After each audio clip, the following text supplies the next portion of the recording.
Greetings, my name is Abigail, and I've always been someone who works really hard. I grew up facing tough situations, having to handle several low-paying jobs before finally finding a good one. Going to college wasn't possible because of money issues, but I stayed determined to create a steady life. I met Joseph, my husband, when we worked together. We began dating after he got a job transfer. I thought he cared about me, and that's why we got married. When Joseph had a tough time in his career, I stood by him without any doubts, even helping out with our bills. My world fell apart when I found out about Joseph's year-long affair. When I talked to him about it, he didn't seem sorry at all.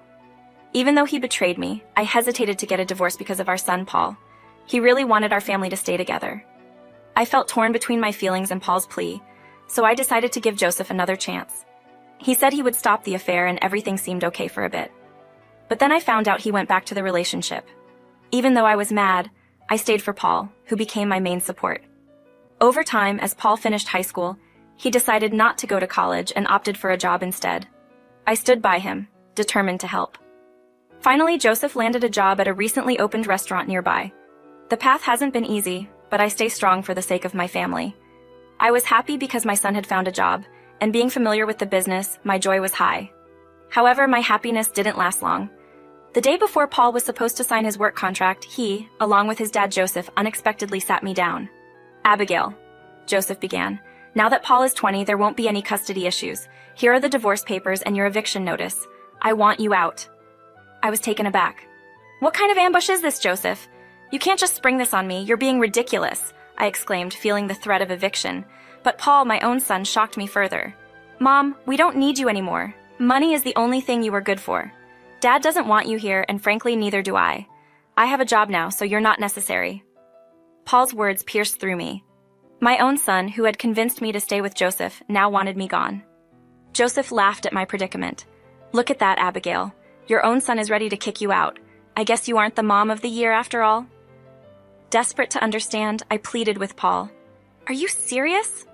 Why do you want me to leave? What did I do wrong?" "You're annoying, Mom," Paul retorted. "Dad's girlfriend is much better. She's a fun parent, unlike you. She knows how to be friends with me. All you do is yell and tell me to study. I prefer her over you. I'm even thinking of calling her Mom. She's beautiful, fun, and has a big fortune. She assured me it would all be mine once she passed. You have nothing." The revelation that my husband's mistress was set to marry Joseph and adopt Paul left me stunned. They praised her for being amazing and securing their future, making me feel sick. While Paul and Joseph continued to sing her praises, I sat on the sofa, shaking with disbelief and heartbreak. "All right, I understand. You're suggesting that we can go our separate ways now, Abigail. The divorce process should be straightforward, especially given that Paul is already an adult. No need for child support or complications. It's a simple and clear-cut split. Do you truly see me as replaceable? Have I only been valued for financial reasons all along? Is this the treatment I merit? Dad had an affair because he couldn't maintain our happiness, and I stood by him. Perhaps this is the consequence for not succeeding as a spouse and a mother." I couldn't handle it, and tears streamed down my face. Those words stung, like a sharp pain in my heart. Paul and Joseph mocked me, saying I was worthless. I always knew Joseph wasn't kind, but I never thought my own son would be so mean. I dedicated years to looking after them, and now they label me a failure.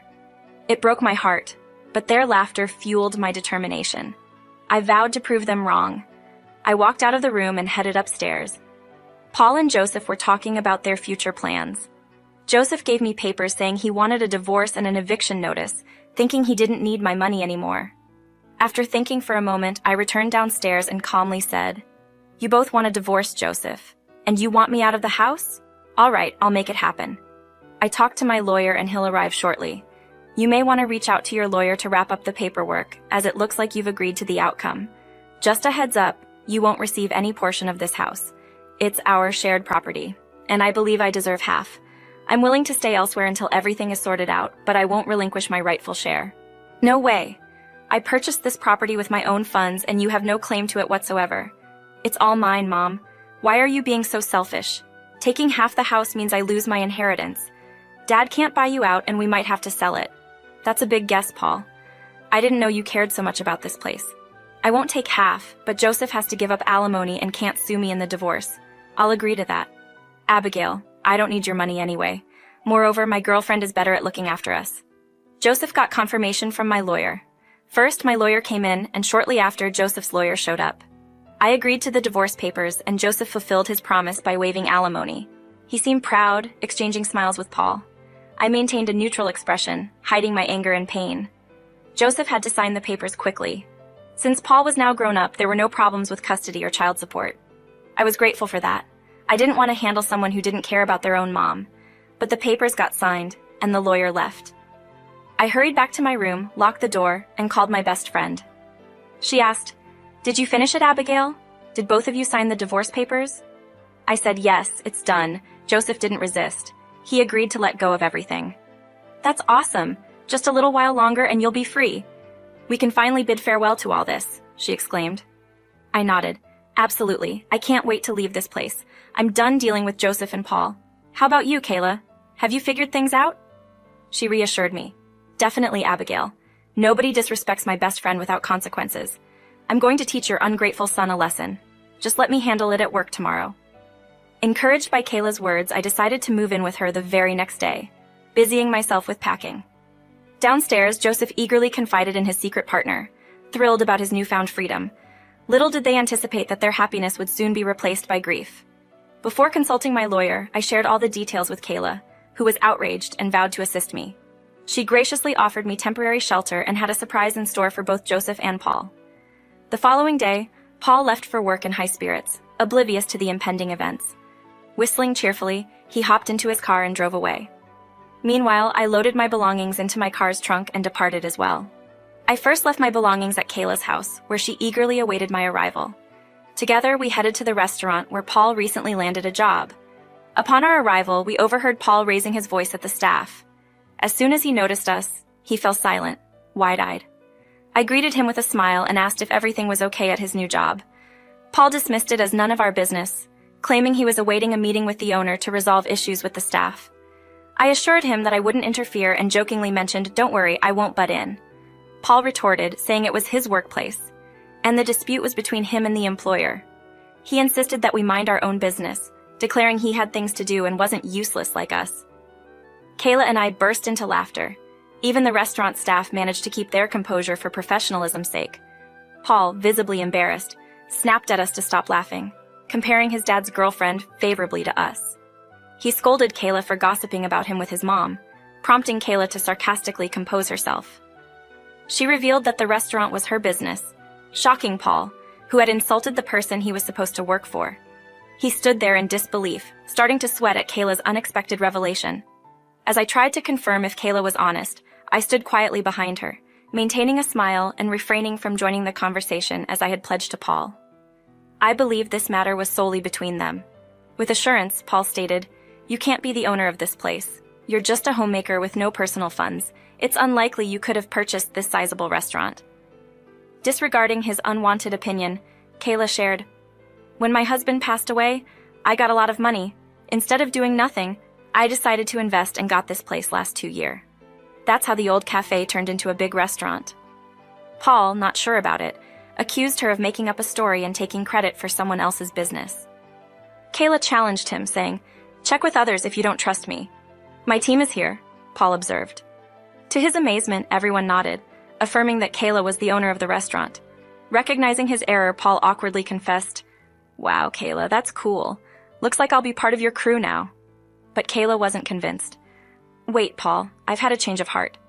Even though I offered you the job, I've decided I don't want someone like you on my team. The one who talked to you before didn't really understand who you are, but I do. I don't want someone who doesn't appreciate things on my team." Paul got worried and said, "Wait, Kayla, there's been a mix-up. I work really well and your team chose me for a good reason. I'll give my all to this job. I'm super dedicated." Kayla, not impressed, replied, "I know you're not very hardworking. Don't try to convince me otherwise, Paul. I've known you for 20 years, and honestly, you haven't contributed much at home or gained any work experience. Your job search seemed more about impressing your dad's mistress than actually wanting to work. I may not have a lot of work experience, but I'm committed to giving my best if given the chance. You've treated your mother poorly, discarding her when it suited you, and yet you believe you're dependable. Sorry, Paul, but I can't hire you. We didn't sign a contract, so consider the job gone. I'll find someone else easily." Unexpectedly, Kayla exposed Paul's flaws in public. The restaurant staff overheard, casting disapproving glances. Paul realized he was losing his chance with his stepmother. Panicking, he turned to me, realizing he needed my intervention. "Mom, why are you silent? You need to assure Kayla that I'll keep my word." "Why should I, Paul? You chose your dad's mistress over me. You're no son of mine. This is your karma." Kayla's assessment is spot on, and I won't interfere. You're not appreciative, and it's hard to trust you. There's no good reason for someone to offer you a job. Paul lost control and revealed his true self. He began bothering me and using hurtful words. He was so upset that a coworker took out her phone, ready to call for help. Kayla remained composed despite Paul's insults. He threatened, "You believe you can treat me like this without consequences? Just wait, I'll find a job and then my stepmom will buy this place. I'll ruin you." Kayla replied calmly, "Do you really believe your stepmom will purchase my business? Oh, Paul, you're quite amusing. She doesn't even have a penny to her name. You're as naive as your dad. The lady just said what you wanted to hear and you didn't bother to verify it. Your new stepmom is simply a poor person. It's not possible. You're just spreading envy and lies about her because she's more attractive and wealthier than you." Kayla kept talking. "When I discovered that your dad was cheating, I spilled the beans to Kayla. She did some snooping and uncovered some juicy details about your dad's other woman. Guess what, Paul? She's pretty much broke and relies on your dad's cash. She's just pretending to evaluate him for gold digging, scheming to make you work, trick your dad into marriage, and then enjoy a cushy life on both of your paychecks." Paul seemed shocked, like he'd just been hit by a bolt of lightning. He struggled to trust what we were saying, even though our explanations were clear. It looked like he couldn't wrap his head around it. We recommended that he verify the facts on his own, so he set out on a mission to uncover the truth. Later on, Paul, in need of answers, confided in Joseph. They joined forces to uncover the truth, but unfortunately they were deceived by falsehoods from someone untrustworthy. Meanwhile, I arranged a court date for our divorce and initiated our 8-month separation. During that period, Joseph, unwilling to accept the truth, married the woman he was having an affair with. Surprisingly, he left his own son behind based on her influence. Now facing challenges, Paul came to me seeking assistance, revealing the hardships he encountered after his dad kicked him out. Struggling to secure a decent job because of his limited experience and dealing with threats from his dad's partner, Paul desperately longed for reconciliation and a way back home. I told him to go away and come back only after fixing the problems he caused. He now has a job at Walmart and shares an apartment with 3 roommates. On a different note, Joseph learned the real financial situation of his secret partner and admitted that we were right. Trapped in an unhappy marriage, he frequently messages me, asking for another opportunity. I don't plan on giving him that chance. Instead, I'm thinking about buying his house, which is currently on the market, to help clear the debts on Joseph's new wife's credit card. What do you think? Appreciate your input.